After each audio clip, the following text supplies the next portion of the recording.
Thanks for joining me today as I'm building my very first Raku Kiln out of a rubbish can purchased from the local hardware store for 57 New Zealand dollars. So hopefully I can show you how I built it, and maybe this is a project that you could undertake.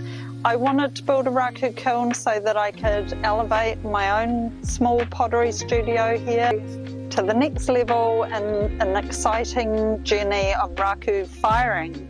So I hope you enjoy coming along for this ride, and let's see what happens.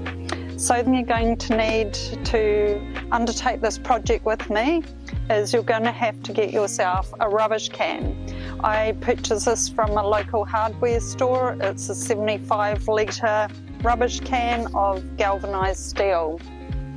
You're also going to need to purchase some ceramic fibre blanket to protect the metal from the extremely high temperatures that are generated in the kiln of over 1,000 degrees. Some bisque-fired clay buttons.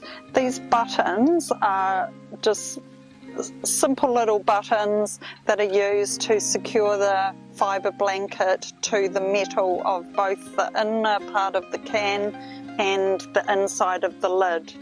So using high temp wire and the buttons, this stops your fibre from falling in on the inside of the kiln. And so the other thing that you're going to need to purchase is a forge firing flame. This one here, I'll put a link in the description of where I sourced this one from. It comes with an airflow regulator here. It has a gas flow regulator at this point here, and it also has a gas flow regulator back at the gas bottle. So this gives me the chance to be able to control the gas flow and the heat that's going through my kiln at any one time. So in my first firing, I want to be able to build up that temperature a little bit slower, so I need to be able to control the heat that's coming out of this forge.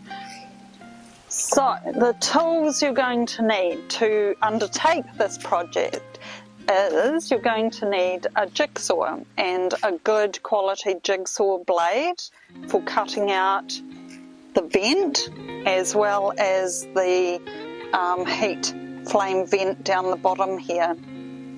You're going to need a battery drill or electric drill so that you can drill these little holes in the lid as well as on the walls of the kiln.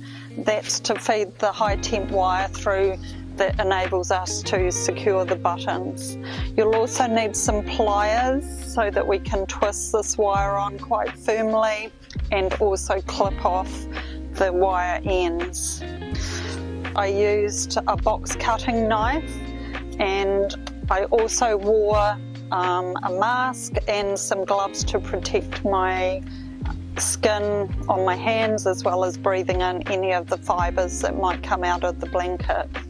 So the other thing I needed was some earmuffs for when I was cutting the metal with the jigsaw, and then I followed it up with a metal file so that I could file down these rough edges so that there was nothing that was going to cut me once I'd finished cutting those out. So that's pretty much all you need to build this kiln, and I'm excited to take you along on this journey with me. And then we're going to be firing, which is even more exciting, so let's go for it. So the first thing that we're going to do is we're going to be drilling 2 holes approximately an inch apart. These are to secure the high temp wire to the ceramic buttons on the inside, and I've done 5 sets of 2 holes evenly apart around the lid, and I've left this part here for cutting the vent.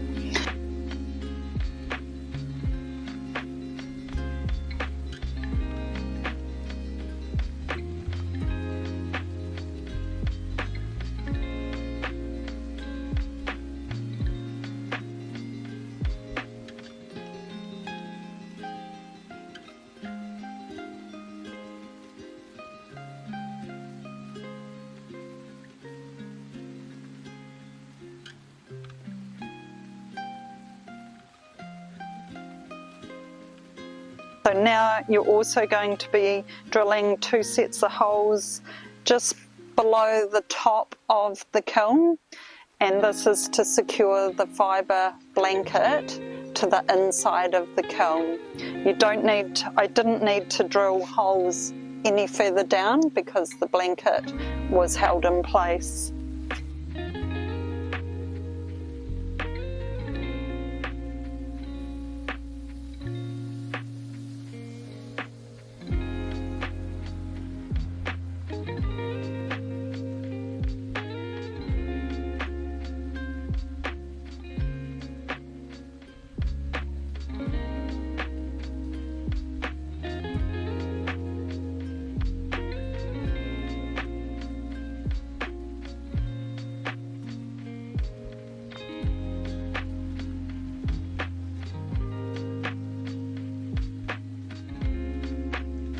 We need to drill a hole in the side about midway down for your thermocouple temperature gauge, and that's done with a slightly bigger drill bit. You're going to draw your vent for the top of the lid, and with a marker pen you're going to draw your vent for the bottom of the kiln. This needs to be approximately 2 inches from the base of the kiln, and I have made my vent about approximately 3 to 4 inches square.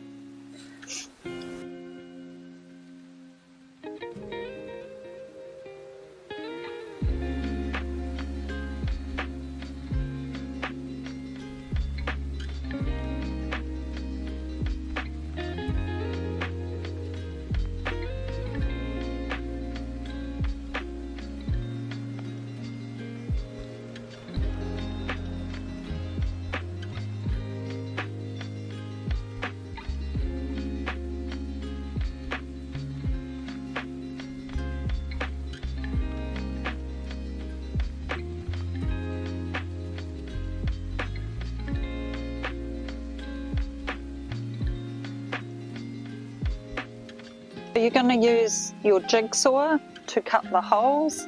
What I do is I have drilled some holes first with the drill bit so that I can get the jigsaw piece into the tin so I can start cutting. So I drill 4 or 5 holes around each corner point of the vents, and then that enabled me to put the jigsaw bit down into the can before I started cutting.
Once I've cut that, you need to file off the rough edges so that there's no sharp bits that are going to cut your hand.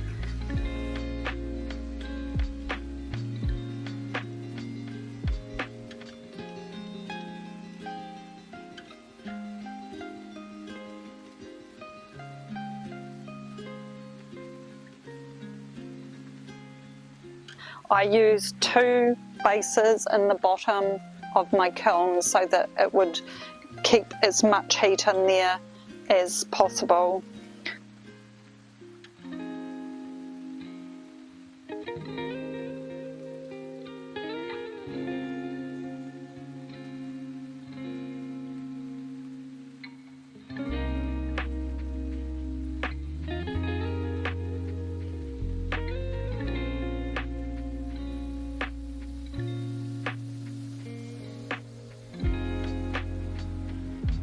And then you're cutting one length for the internal circumference.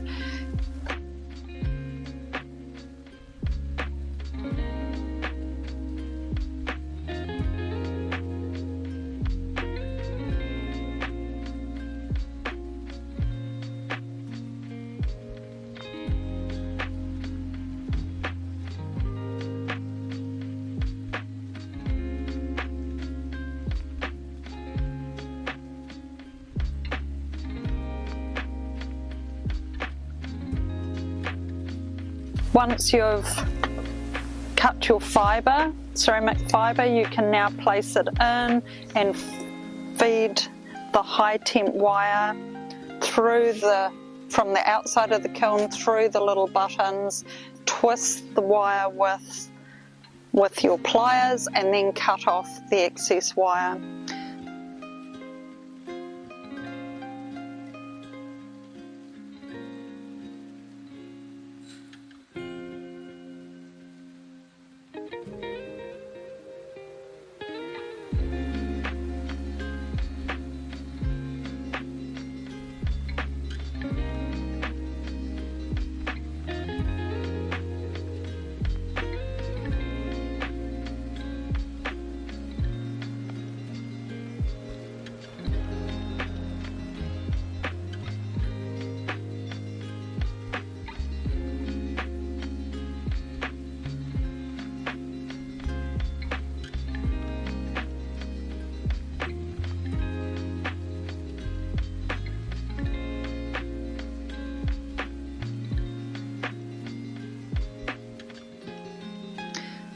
On the internal part of the kiln, you're going to go around and put the buttons around that.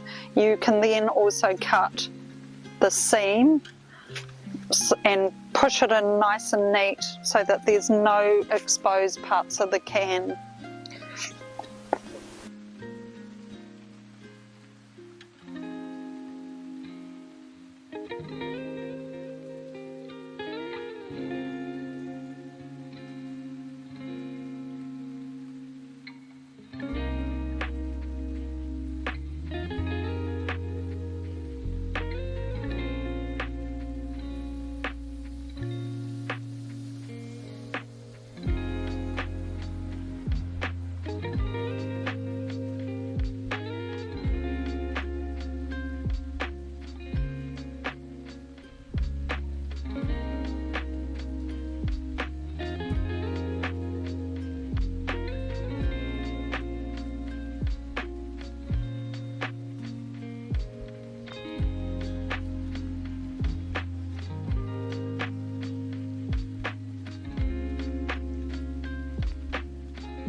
Thanks for watching. I hope you enjoyed this tutorial. I am not a Raku kiln building expert, so please, undertake any safety precautions that you need to be successful in your own project of building your kiln as well as in the firing. This is my learning curve with the Raku, but what I can say is the kiln, I've done a firing in this kiln and it worked perfectly, and I felt quite safe in using it as well. So with this, I'm excited in my future to experiment with the Raku firing process, and I hope that this opens doors for everyone else for you out there of setting up your own budget Raku Kiln in your own home or a small studio. And if you like this video, please like and subscribe. I'm going to be posting more videos as I glaze different pots and learn the process more myself. So let's go rakuing.